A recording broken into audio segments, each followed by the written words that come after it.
தேவன் நம்முடைய கரத்திலே கொடுத்திருக்கிறார். எத்தனையோ 70 ஆலயங்களை கட்ட கர்த்தர் உதவி செய்தார். 2000 அநாத பிள்ளைகளை வளர்த்த ஆளாக்கு உதவி செஞ்சிருக்கிறார். யாருக்கு? அந்த வசனத்தை படிங்க இன்னொரு முறை. ஒரு அடி நீளம் இல்லாதவன், ஒரு 10 காசு இல்லை.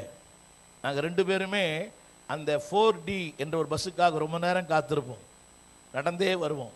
நான் அப்படி மின்ட்டுக்கு போயிடுவேன், அவர் இப்போ ராயபுரத்து ஹாஸ்பிட்டலுக்குள்ளே பூந்து இப்படி வருவார். அப்படிப்பட்ட நிலைகளிலே ஆண்டவர் என்ன சொன்னாரோ அதை நிறைவேற்றுகிற ஒரு கர்த்தர். ஒரு 5 குறிப்புகளை வேகமாக சொல்லுகிறேன், திரையிலே பாருங்கள். Number 1, great promise. தமிழ் போடுங்க தம்பி, சொல்லுங்க. பெரிய வாக்குத்தத்தம். அப்பதான் தூக்கம் போகும். சொல்லுங்க,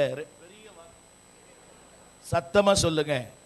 உலகம் தராத, உறவுகள் தராத, சொந்தங்கள் தராத, அத்தான் தராத, பெற்ற பிள்ளைகள் தராத ஒரு வாக்குத்தத்தத்தை அவர் தருவார். அவர் சொல்லுவார், இன்னைக்கு உலகம் சொல்றது உன்னை பார்க்கல எனக்கு தூக்கம் வரலன்னு சொல்றான். ஆனா இன்னைக்கு சொல்றான், உன்னை பார்த்தா எனக்கு வாந்தி வருதுன்றான். அன்னைக்கு நீ இல்லைன்னா நான் இல்லைன்றான். இப்ப சொல்றான், ஒன்று நீ இருக்கணும் நான் இருக்கணும்ன்றான். உலகம் மேலான ஒன்றை சொல்லும், ஆனால் கீழ்த்தரமான ஒன்றை கொடுக்கும். தேவன் எதை சொல்லுகிறாரோ அதை கட்டாயம் நிறைவேற்றுவார்.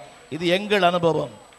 49 ஆண்டுகளிலே வாட் ஐ ஹவ் என்ஜாய்ட், அனுபவித்திருக்கிறோம், ருசித்திருக்கிறோம், அதை ரசித்திருக்கிறேன், அதை ருசித்தும் இருக்கிறேன். எல்லாம் சொல்லுங்க, கரங்களை இந்த வேதத்தை சொல்லுங்க. என் ஆண்டவர் ஒரு பெரிய வாக்குத்தத்தத்தை எனக்கு தந்திருக்கிறார். வாயை திறந்து ஒரு பெரிய வாக்குத்தத்தத்தை எனக்கு தந்திருக்கிறார். எங்க தெரியுமா? புரியுதா உங்களுக்கு? இதை ஆண்டவர் பில்கேட்டுக்கும் அம்பானிக்கும் தரல. யாருக்கு தரமா தராரு? 17ஆம் வசனம். யாருக்கு தரார்? ஒரு அடி, அம்மா கவனிக்கிறீங்களா? ஒரு அடி நிலங்கூட இல்லை. இல்லாதவனுக்கு தேவன் கொடுக்கிற பெரிய வாக்குத்தத்தம். இருக்கிறவனுக்கு தரல. இந்த காலை வேளையில யாரெல்லாம் நிம்மதி இல்லை, வாழ்வு இல்லை, சமாதானம் இல்லை, மகிழ்ச்சி இல்லை, ஆரோக்கியம் இல்லை, குடும்பத்தில் செழிப்பு இல்லை என்று சொல்லுகிற இல்லாதிருக்கிற உங்களுக்கு தேவன் தருகிற அந்த கடைசி வார்த்தை தருவேன். எல்லாம் சொல்லுங்க, சத்தமா சொல்லுங்க. மனுஷன் சொல்லுவான் தருவேன்னு, ஆனா தரமாட்டான். ஆனா தேவன் எதை சொன்னாரோ அதை நிறைவேற்ற வல்லவரா இருக்கிறார். சொல்லுங்க எல்லாரும். அந்த தம்பி அந்த பாயிண்ட்ஸ் போடுங்களேன். பெரிய வாக்குத்தத்தம். எல்லாம் சொல்லுங்க, சொல்லுங்க. இந்த உலகத்தில் யாரும் சொல்லாத, யாரும் சொல்லக்கூடாத, இதுவரை சொல்லி இருக்காத ஒன்றை தேவன் உங்கள் வாழ்க்கையிலே தருவார். எல்லாம் வாய்களை சொல்லுங்க. வேலையே இல்லை, ஆனா தேவன் சொல்றார், உன்னை அந்த கம்பெனிக்கு உன்னை அதிகாரியா மாத்துவேன். புரியுதா?